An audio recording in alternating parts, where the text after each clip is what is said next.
In my life as a professional animal communicator, I have the wonderful privilege of connecting with animals purely energetically or telepathically and finding out from them directly what their thoughts and feelings are about their lives and their environments.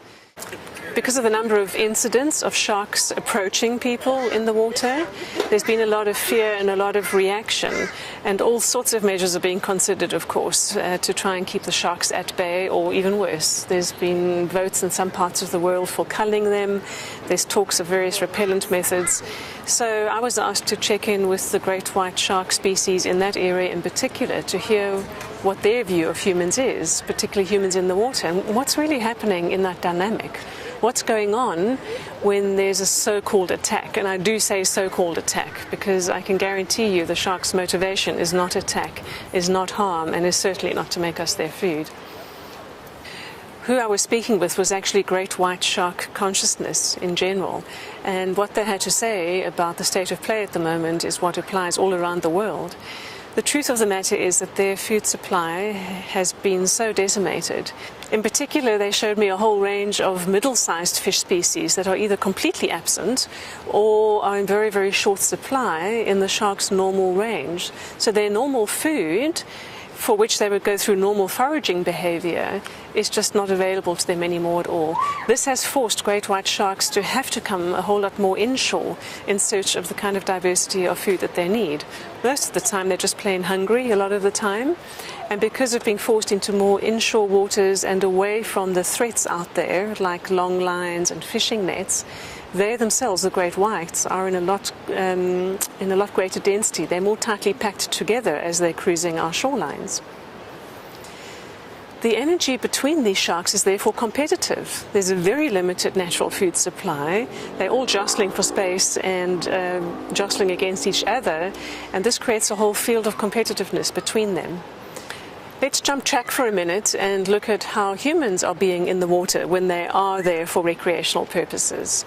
Humans in the water, whether they're paddle skiing or surfing or involved in some sort of water sports, are very often in a very competitive frame of mind and state of being. And on a very real physiological level, that is sending out signals into the ocean. Heart rate variability is increased. The electromagnetic frequency emissions from our hearts, from our brains, are giving the signals into the environment of competitiveness and also hunting. For the surfers trying to catch the perfect wave, even in the language of it, there's a clue. Catching a wave has got a feeling of a hunter and a predator.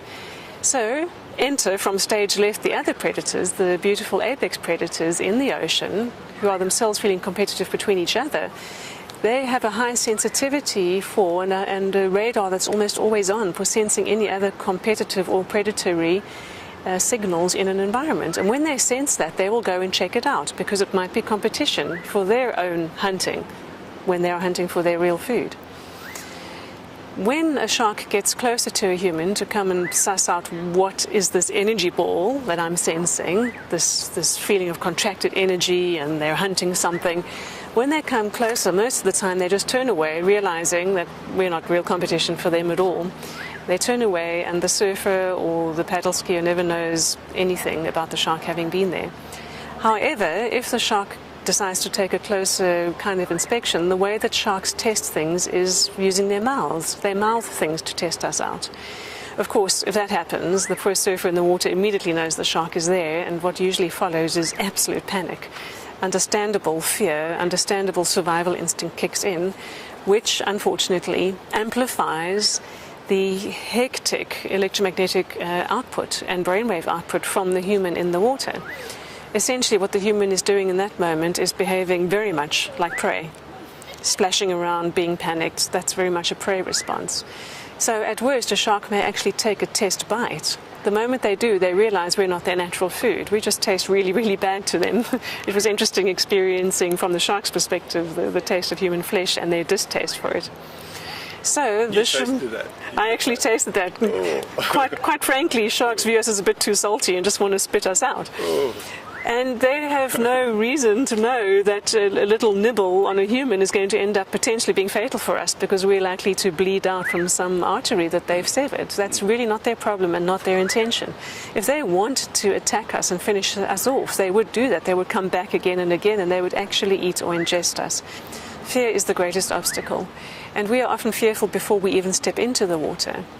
And the very thing we fear is what we're going to be putting energy into and inviting in. We literally are having the mental images or the quantum holographs of what it is we want to avoid, and that is sending those holographs out into the surroundings as suggestions, as energetic suggestions. So whether or not we are actually in the presence of a shark, fear is a very, very bad idea. And fear is not something that we can try to suppress with force. Far better when we're entering the water would be to adjust our mental state and our state of being and our state of calmness, and to actually come up with some silent messages we'd like to send to the unseen sharks out there or any other species out there that we don't wish to see. We are all capable of telepathy. Intuition happens in everyday life as a matter of course, usually only when it really matters or is urgent, or when we have a vague gut feeling or a hunch that proves to be true. But we can all choose to have a telepathic thought and just send it out by simply intending to send it out to our target audience, in this case sharks. We know that it lands there because it is being broadcast from our being, whether we like it or not. Everything that we are thinking and feeling is being broadcast.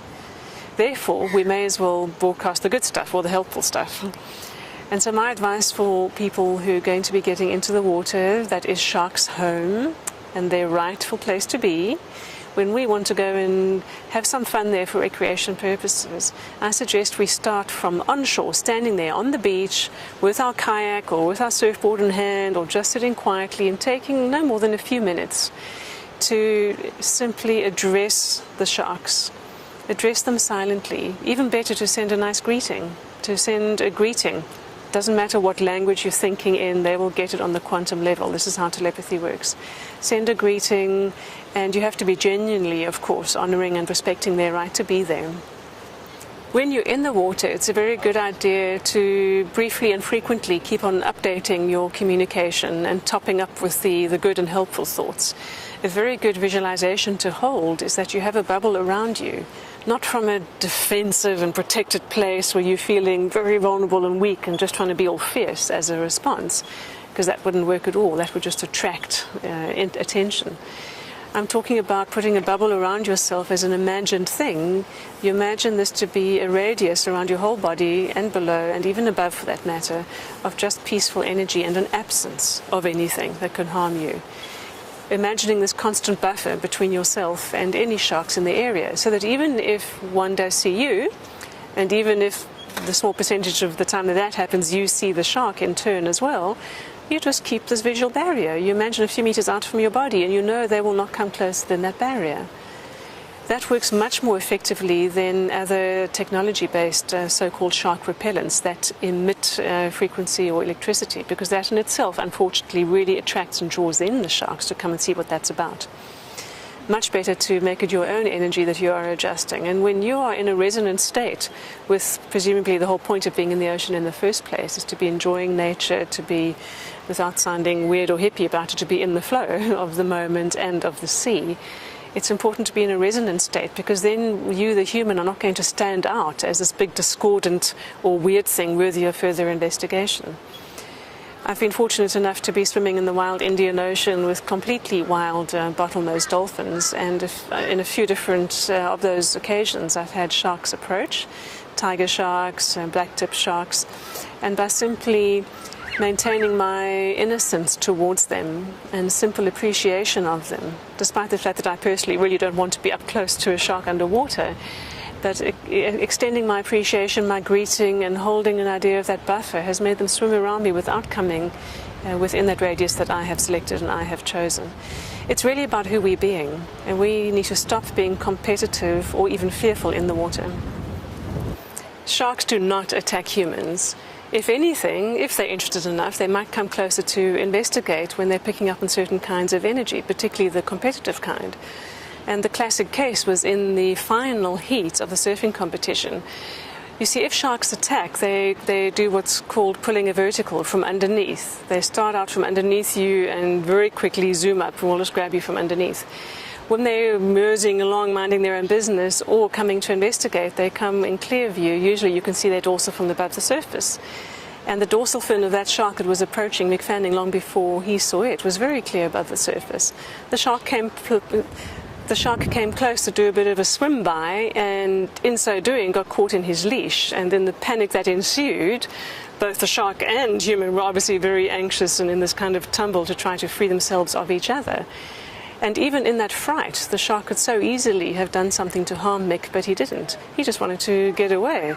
Came a bit too close, sussed out this human. But what I'm intrigued about is the fact that the shark did come that close at the absolute peak of a surfing competition in terms of this state of mind that I'm speaking about.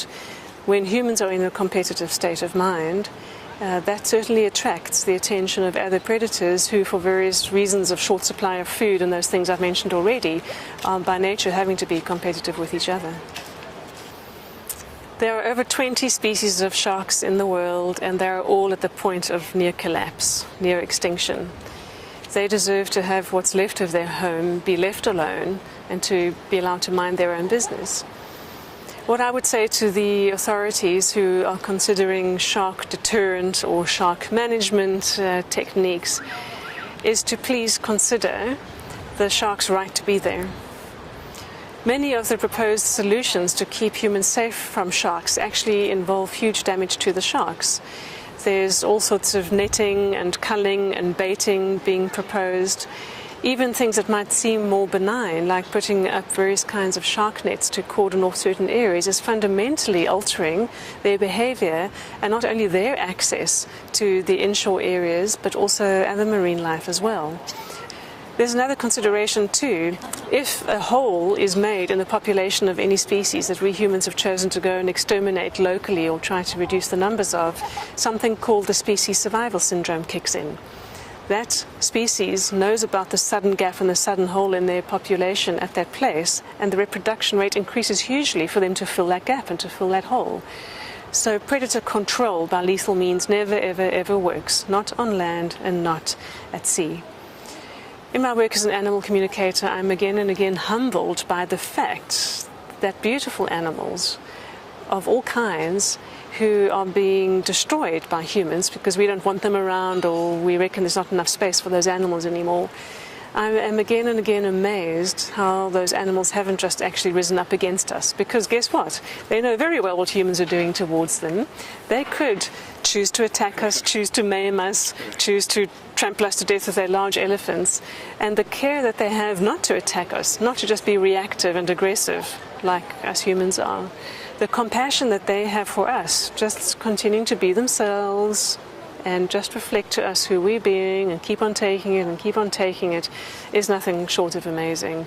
I'm constantly humbled by that and sometimes quite embarrassed to be a member of the human species. In summary, the great white sharks are asking for peaceful coexistence. They have no issue with us being in the water if we can be in the water in a good way without meaning them any harm. They are asking for peaceful coexistence. So in short, the best way to achieve that is to really enjoy the water, enjoy it for what it offers you, enjoy being there fully immersed in the moment, pardon the pun, and I do mean in the moment. Be present to everything that's around you. Enjoy what's underneath you in the ocean. Remember to look behind you from time to time, not out of fear, but because you want to appreciate where you are. And remember that the very reasons that draw us into water in the first place are supposed to be fun, not competitive, not having to jostle for the perfect wave. Let's try to keep ourselves safe and in a good state of being while we're in the water, and we will have the most magical encounters, both with the natural elements and with the other animals whose home it is.